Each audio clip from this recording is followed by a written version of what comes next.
দেখেন, কোভিড উত্তর বাংলাদেশ আর কোভিডের আগের বাংলাদেশ, বাংলাদেশের অর্থনৈতিক অবস্থা কোভিডের পূর্বের যে একটা রমরমা অবস্থা ছিল, কোভিডের পর থেকে কিন্তু এটা ধীরে ধীরে কিন্তু নিচের দিকে যাওয়া শুরু করেছে। কোভিডের সে পরপরই রাশিয়া ইউক্রেন যুদ্ধ একটা বিশাল ভাবে একটা ধাক্কা দেয়, সারা বিশ্বের অর্থনীতিতেই একটা টালমাটাল পরিস্থিতি তৈরি করে। আর তার রেশ কিন্তু বাংলাদেশ এখনও কিন্তু কাটিয়ে উঠতে পারে নাই। তার মধ্যে যখন মার্কিন ইরান যুদ্ধ, ইসরায়েল যুদ্ধ, এটা কিন্তু আরও একটা এক ধাপ এগিয়ে, মানে ক্ষতর উপরে আবার একটা ক্ষত।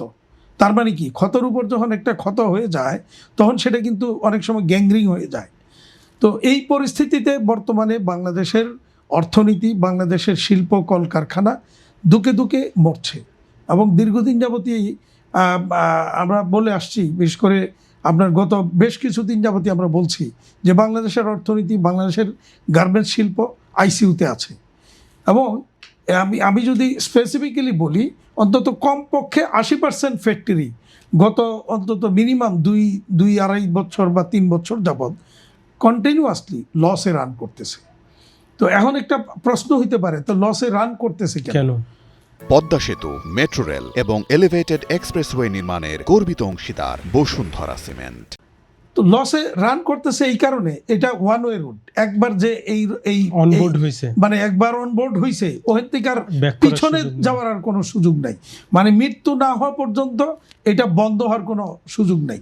বন্ধ করতে গেলে তখন যে কমপ্লিকেসিগুলি অ্যারাইজ করবে সেটা সামাল দেওয়ার ক্ষমতা ওই ইন্ডাস্ট্রির নাই, সরকারের অনেক ক্ষেত্রে নাই।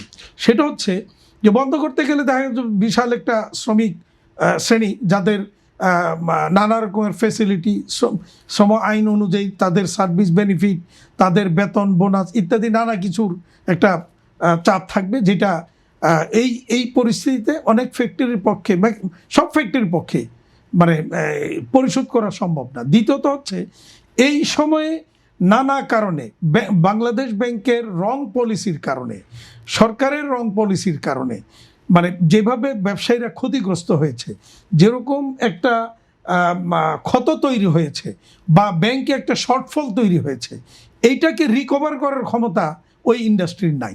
ফলে ইচ্ছা করলে কেউ আর এখন এটা বন্ধ করে দিয়ে চলে যাবে এই ব্যবস্থা নাই, দু একটা ব্যতিক্রম ছাড়া।